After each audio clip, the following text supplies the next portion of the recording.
Hi there, Mark Victorsen from Pacific Golf Club. Today I want to talk about what I see as the most common fault with club golfers and amateur golfers playing the game, and the majority of people, to be honest, slice.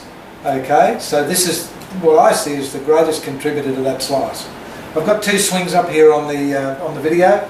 One of our members, who you'll notice I've blotted his head out so we can't see who it is, and on the right hand side some images I took from the Masters this year of Charles Schwartzel at Augusta.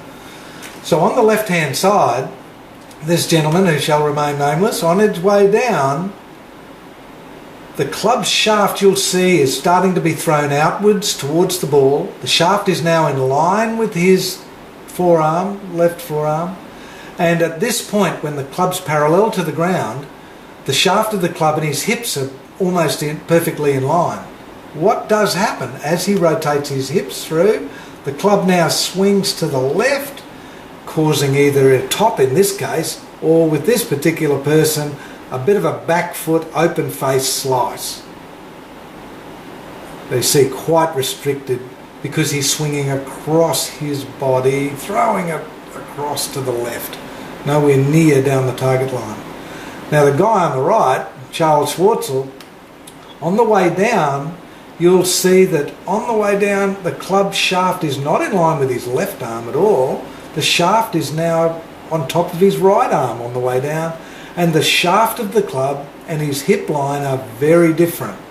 So in fact, when the club is parallel to the ground, his hips and the club shaft are nowhere near lined up.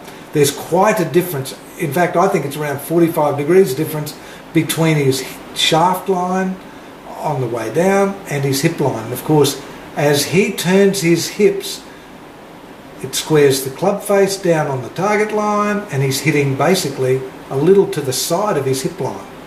He's not swinging with the club directly in front of him. This is that inside out swing path that people try and achieve, but they try and achieve it with the hip turn.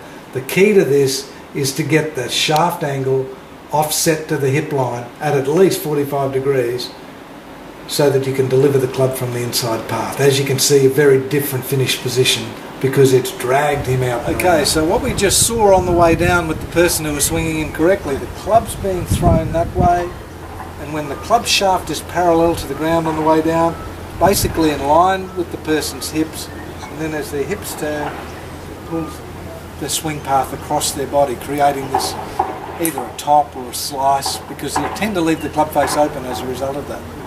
So what we see with the good players is on the way down, there's this difference between the shaft angle and the hip. So it looks a bit odd. It looks almost like their club's 45 degrees offline, but as soon as their hips turn, the club's online. The very next thing that happens, the club's delivered to the ball, and they've generally got this beautiful draw shape or a straight ball flight. Not too many big slices out there on the tour. Hope this helps.